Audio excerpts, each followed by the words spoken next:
días, buenas noches, estén donde estén escuchándonos. Bienvenidos y bienvenidas a Justicia Impositiva, un programa de Tax Justice Network, la red de justicia fiscal. Les habla Marcelo Justo desde Londres y Marta Núñez desde Panamá, dos sedes mundiales de paraísos fiscales. En este programa, Estados Unidos avanza sobre Argentina con la victoria de Javier Milei en las elecciones de medio término. En Bolivia, los enigmas que plantea el nuevo presidente Paz Pereira. Ecuador, otra vez en llamas. Y la rebelión de la generación Z en el Perú. Esto es Justicia Impositiva, un programa de Tax Justice Network, la red de justicia fiscal. The victor, and he was a big victor, and he had a lot of help from us. La reacción de Donald Trump a la victoria en la elección de medio término de Javier Milei en Argentina es una clara muestra de la creciente injerencia de Estados Unidos en América Latina. La vieja doctrina de la región como patio trasero de Estados Unidos, siempre vigente, se exhibe ahora con una impunidad asombrosa. En las palabras de Trump, no solo la felicitación diplomática que se hace al vencedor de una contienda electoral, sino ese agregado que hizo el presidente estadounidense para dejar en claro a quién le pertenecía la victoria. He had a lot of help from us. Es decir, recibió mucha ayuda de nuestra parte. Y es que en la guerra con China por la hegemonía global, América Latina ha recobrado un papel de importancia para Estados Unidos, y entre todos los gobiernos de la región, el más servil y dependiente de la ayuda estadounidense es el de Javier Milei en Argentina. Argentina firmó con Estados Unidos y otras naciones el Memorándum de Cooperación para la Seguridad de Minerales Críticos como el litio o el uranio, y se comprometió a comprar los pequeños reactores nucleares modulares estadounidenses, congelando un programa nacional idéntico en marcha. A cambio de estas y otras concesiones, Estados Unidos firmó un acuerdo de $20.000 millones para un swap o intercambio de monedas, se comprometió en el armado de un paquete de ayuda de otros $20.000 millones con un consorcio de bancos y entidades lideradas por el JP Morgan, además de intervenir en el mercado argentino para sostener el peso argentino. A esta ayuda se refería el presidente Trump, mantener el valor del peso y que no se desbocase en un episodio inflacionario antes de las elecciones. Con una economía en recesión, con caída salarial, creciente desempleo y cierre de fábricas y comercios, la inflación bajo relativo control y el precio del dólar eran las grandes activos electorales de Milei. Para analizar el futuro de Argentina tras esta resonante victoria electoral, Justicia Impositiva dialogó con Juan Valerdi, profesor de Economía de la Universidad de La Plata. Claramente debe haber una parte muy importante de la gente que votó a Milei, que es el 25% del padrón habilitado para votar, porque hubo un 66% solamente de presencia de los que estaban empadronados, lo cual en la Argentina es un nivel bajísimo, pero ese 25% del padrón habilitado que lo votó a Milei seguramente en una parte importante estaba temeroso de que la economía argentina finalmente colapsara en ese artificio en el que la tiene metido Milei. Como el presidente de Estados Unidos dijo que la Argentina estaba muerta en una entrevista y que la ayuda de Estados Unidos vendría solo si ganaba las elecciones Milei, creo que unos cuantos hicieron el cálculo de que entre unas relaciones carnales con Estados Unidos complicadas para la Argentina a mediano o largo plazo y una devaluación y una disparada de precios en la semana siguiente de las elecciones, preferían sufrir a largo plazo y no a corto plazo. Creo que fue bastante impactante respecto de la decisión de mucha gente.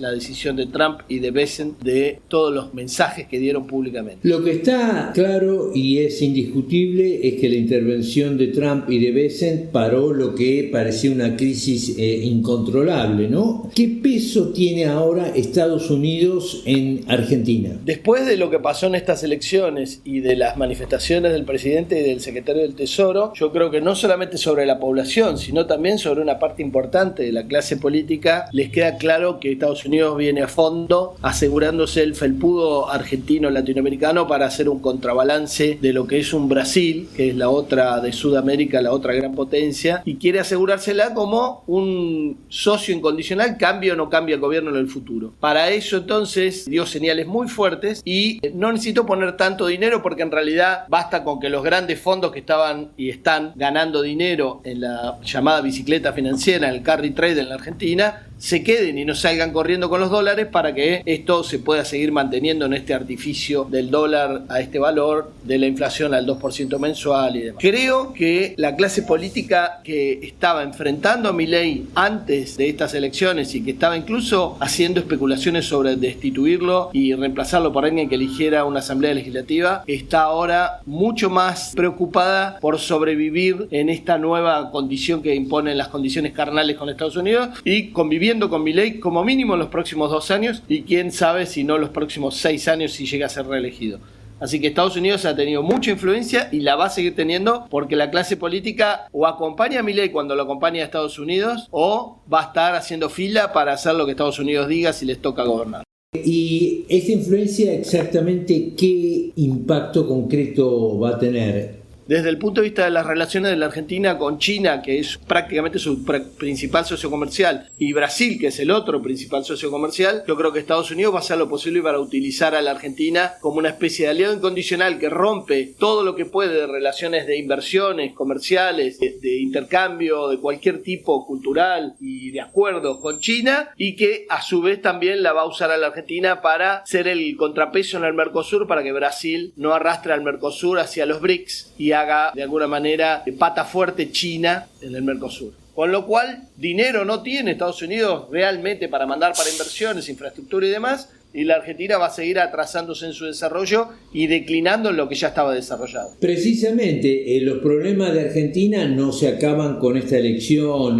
¿Va a seguir Milei con el plan que tiene hasta ahora? Y si sigue, ¿qué viabilidad tiene ese plan? Porque hasta acá el resultado fue bastante desastroso en términos de actividad económico-social. Ha habido un desplazamiento muy grande de la actividad de empleo formal a la informalidad y al empleo absolutamente a destajo. Entonces no ha subido exponencialmente el desempleo como era de esperarse, sino que se cambió empleo con derechos por empleo sin derechos y muy informalizado. Y al mismo tiempo la gente no ha tenido golpes suficientemente fuertes como para salir a las calles a manifestarse contra Milei. Si hubo manifestaciones masivas, fueron muy puntuales por cuestiones de la universidad pública y gratuita, por cuestiones que tenían que ver con los jubilados, pero se han desarmado y en principio Milei parece no solamente continuar por este camino que está destruyendo la actividad económica argentina y el poder adquisitivo de los salarios, jubilaciones y demás, sino redoblar la apuesta con una dolarización sucia, que sería una dolarización con pocos dólares, que para mí implicaría un cierto restricciones de movimiento de esos dólares, aunque estén bancarizados, lo que llamamos en la Argentina un corralito, sin pasar por el Congreso, sino arrancando con un decreto de necesidad de urgencia y después el Congreso de alguna manera no chocando con ese decreto, porque Milei, gracias a estas elecciones, ya tiene 1/3 del Congreso para evitar que eso pueda ocurrir.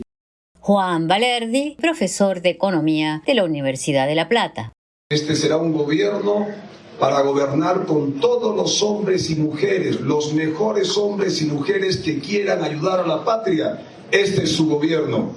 El centrista Rodrigo Paz Pereira asumió la presidencia de Bolivia este 8 de noviembre, prometiendo unidad nacional y poniendo fin a casi 2 décadas de gobierno del movimiento al socialismo que fundó Evo Morales. Paz Pereira le sacó una diferencia de casi 10 puntos al archiconservador Jorge Tuto Quiroga en la segunda vuelta electoral. El eje central de la propuesta de Rodrigo Paz es el llamado capitalismo para todos, una manera, al menos retórica, que se diferenciaría en teoría tanto del supuesto estatismo del movimiento al socialismo de Evo Morales como del neoliberalismo duro de su rival en la segunda vuelta, Tuto Quiroga. Los tres pilares de este capitalismo para todos es una reforma económica con rostro humano, una descentralización del presupuesto y la reforma del Estado. La reforma económica con rostro humano quiere mantener los programas sociales mientras promueve el crecimiento del sector privado. La descentralización presupuestaria propone una distribución equitativa del presupuesto nacional entre el Estado y las regiones y las universidades públicas. La reforma del Estado propone congelar las actividades de las empresas públicas con déficit operativos, implementar un sistema digital para las compras estatales y aumentar los controles anticorrupción. Mientras tanto, el flamante presidente tendrá que lidiar con algunos problemas urgentes, como una inflación del 40%, una caída de las reservas, una devaluación progresiva del peso y la escasez de combustibles. Justicia Impositiva dialogó con el periodista boliviano Jaime Irruti, quien comenzó por hablar del llamado capitalismo para todos del nuevo presidente boliviano.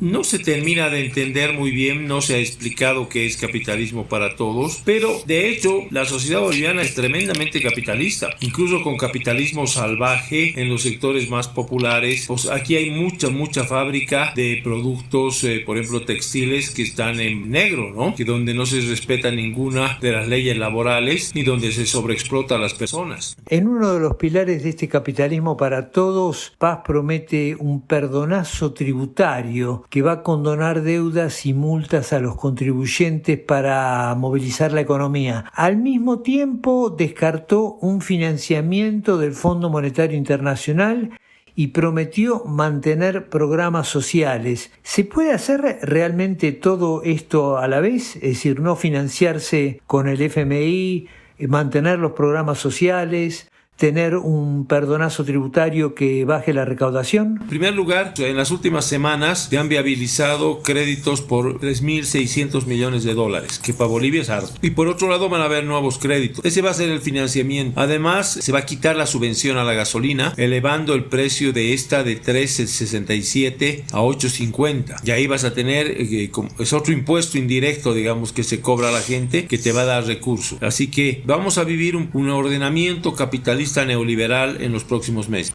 Todo esto sucede en medio de serios problemas económicos que está atravesando Bolivia, como una inflación del 40%, caída de las reservas, devaluación progresiva del peso, la escasez de combustibles y políticamente la gran crisis que representa el hecho de que el movimiento al socialismo de Evo Morales, que dominó los últimos años de vida política, no tiene representación parlamentaria. La representación que existe de la izquierda es mínima. En ese sentido, al presidente Rodrigo Paz le va a resultar mucho más fácil pactar con el Congreso reformas que tiendan a revertir las políticas sociales del movimiento al socialismo que atender una agenda redistributiva. ¿La izquierda tiene algún arma a la vista para contener esto? Obviamente el Parlamento está perdido, no es que no tenga representación, pero es muy pequeña. Pero la mitad de los congresistas de Rodrigo Paz son ex-masistas, o sea que podría ser interesante lo que se haga ahí si hay presión de las masas. Lo que está pasando es que los movimientos sociales se han convertido también en centros de extorsión. Por ejemplo, le han dicho a Rodrigo, no, nosotros tuvimos con Evo y tuvimos con Luis, por ejemplo, las mujeres campesinas o la propia Confederación de Campesinos, tuvimos una cuota de poder, tuvimos ministerios y tuvimos puestos de trabajo. Ahora, si no quiere usted que le hagamos la vida imposible, denos lo mismo. O sea, eso es terrible, ¿no? Porque es una especie de cooptación del Estado de los movimientos sociales que creen que ya se han convertido. No importa quién sea el presidente, ellos son parte de ese Estado y eso es grave, porque es más una política clientelar que otra cosa.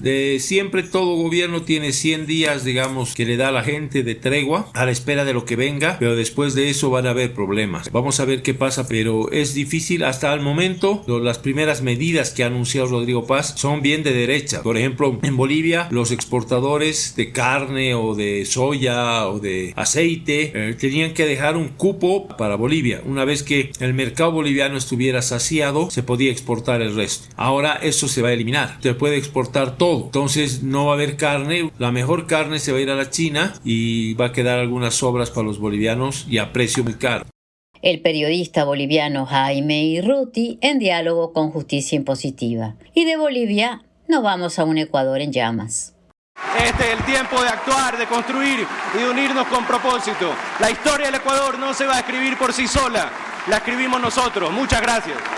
Así cerraba el discurso de inauguración el presidente Daniel Noboa en el Ecuador hace 5 meses. Hoy Ecuador sigue siendo una bomba de tiempo. La Confederación de Nacionalidades Indígenas, la CONAIE, lanzó un paro nacional en septiembre que duró 5 semanas y que terminó con una tregua incierta. El gobierno dio marcha atrás con la eliminación del subsidio al precio de la gasolina, el diésel, hasta fines de diciembre. En las semanas de enfrentamiento fue asesinado por la represión policial un indígena y hubo decenas de heridos y detenidos por terrorismo. El gobierno denunció un complot para asesinar al presidente Noboa.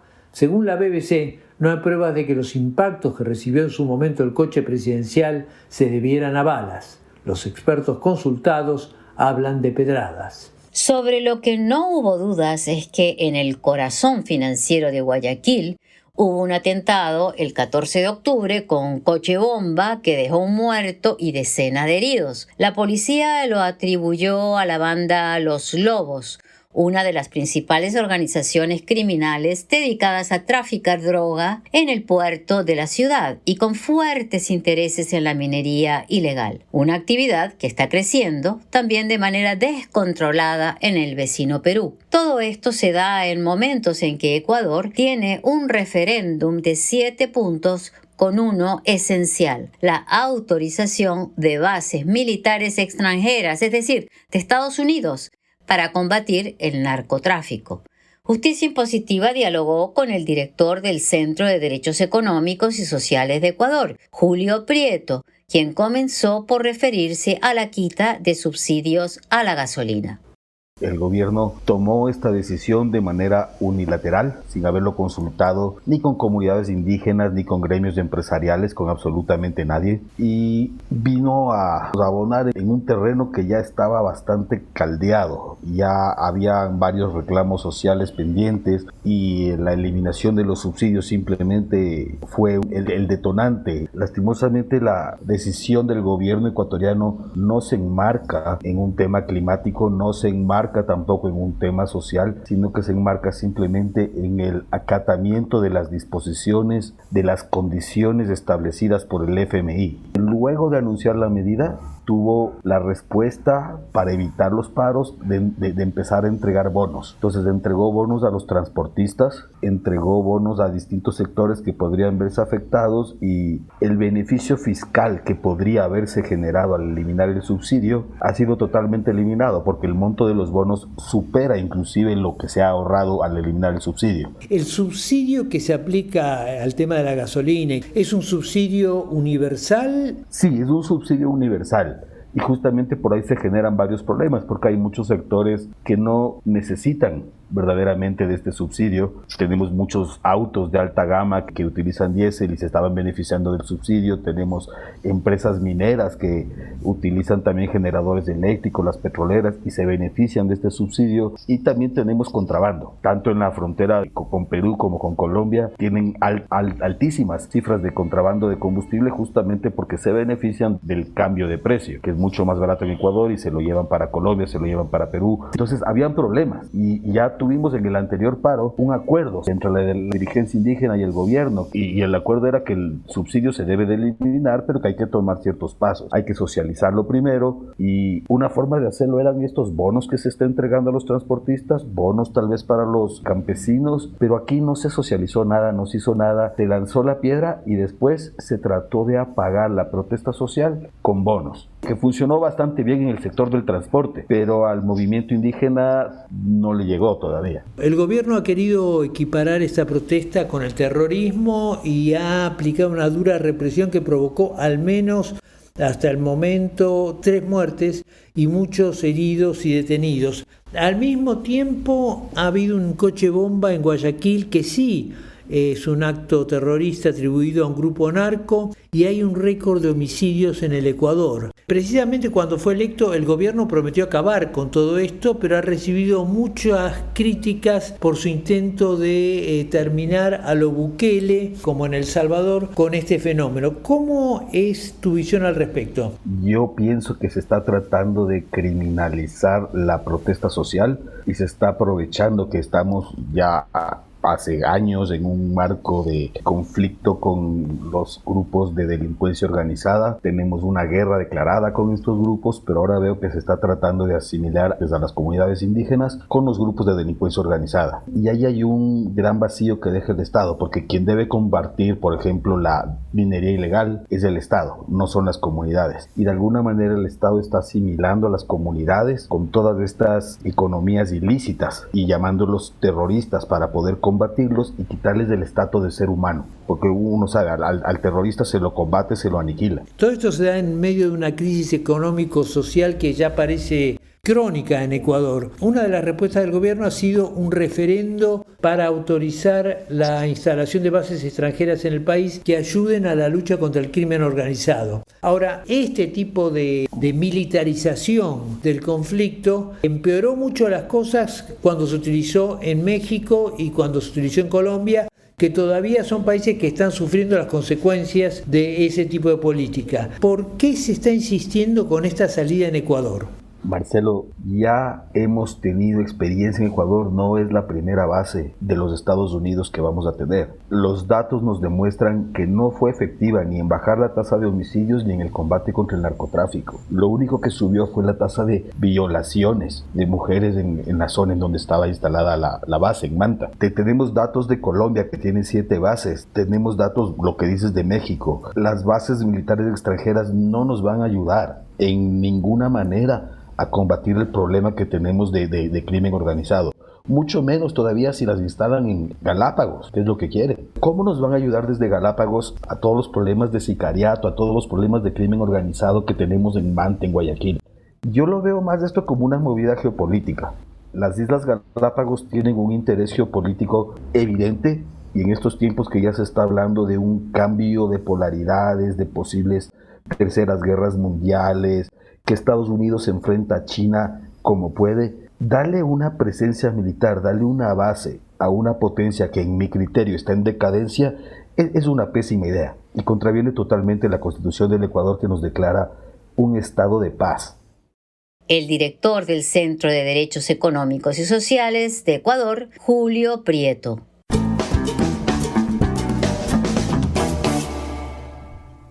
Perú, un país agobiado por la pobreza, la desigualdad, la falta de servicios públicos básicos, ha gozado de una sorprendente calma macroeconómica, con tasas de interés, tipo de cambio e inflación controlados y un respetable crecimiento económico del 3% en los últimos años.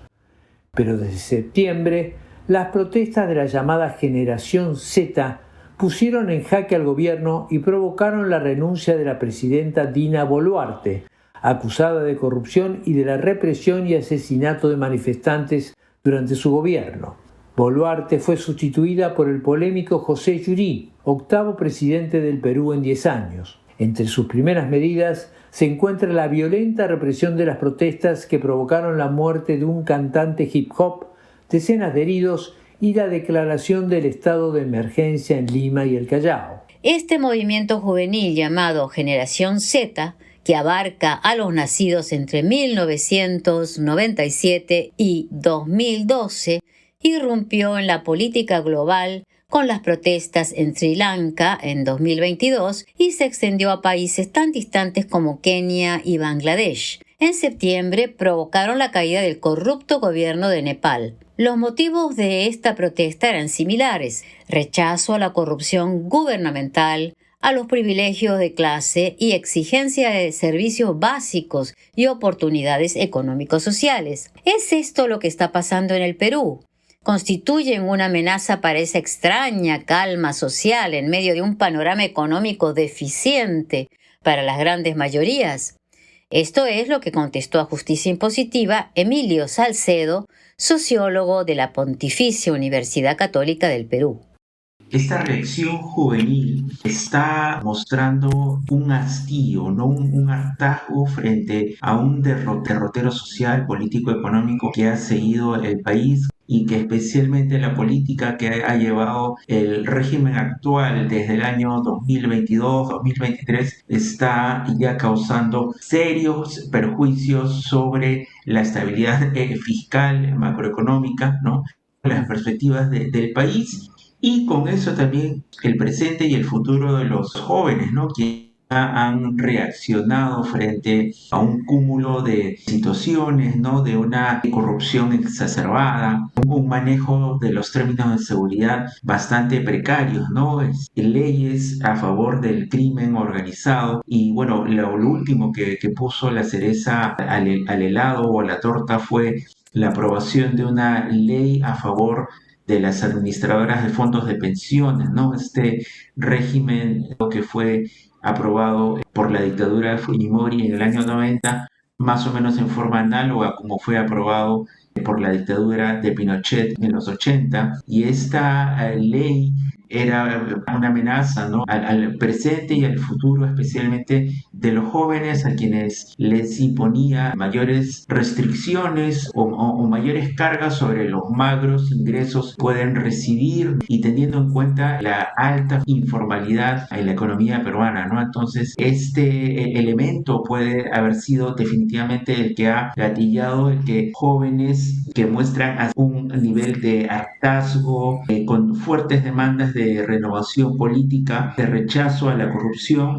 y de defensa de los derechos y la democracia, hayan irrumpido después de aproximadamente casi 2 años de silencio de parte de la ciudadanía, los movimientos sociales y los colectivos sociales, luego que el entrante gobierno de Dina Boluarte hubiese respondido con asesinatos y ejecuciones extrajudiciales a las poblaciones, especialmente en el sur andino, ¿no? En Sri Lanka, en Bangladesh y en Nepal, en los últimos 2 años, ha habido una aparición de movimientos similares, también llamados la generación Z, que terminaron con los gobiernos o que introdujeron fuertes reformas y fuertes cambios. En el gobierno de Sebastián Piñera, en Chile también, las protestas estudiantiles dejaron al gobierno contra las cuerdas y fueron esenciales para la elección de un nuevo gobierno. Pero después lo que pasó en Chile es que ese mismo movimiento se diluyó. En Perú hay elecciones el próximo año. ¿Le ves durabilidad a esta generación Z, a este movimiento de protesta? ¿Puede convertirse en un factor de peso electoral y político? Sí, ciertamente el escenario electoral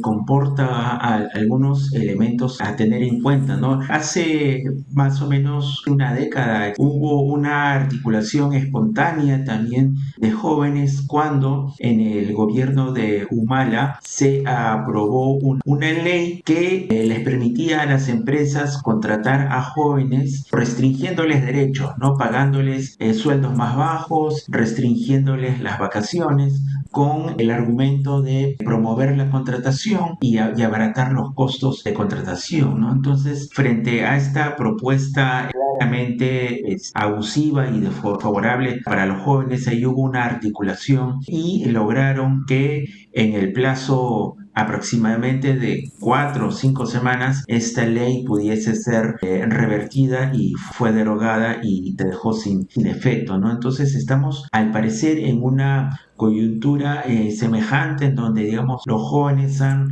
reaccionado espontáneamente o sin una coordinación previa frente a una arremetida que han identificado contraria a sus intereses cuando el fujimorismo aprobó esta reforma favorable a las administradoras privadas de pensiones, que más bien penalizaban los ingresos y sobre todo el futuro, ¿no? La posibilidad de que los menores de 40 años ya no iban a poder disponer de la totalidad de sus fondos pensionarios al llegar a la edad de jubilación. la irrupción de los jóvenes en este escenario electoral ha conseguido que esa reforma del sistema pensionario se frenara, ¿no? Y fuera revertida en parte, parcialmente, porque los partidos políticos no querían enemistarse con el importante bolsón electoral que van a significar los jóvenes, ¿no? Más o menos cada año alrededor de 300.000 jóvenes se suman a la población económicamente activa, ¿no? Y actualmente ya conforman los menores de 30 a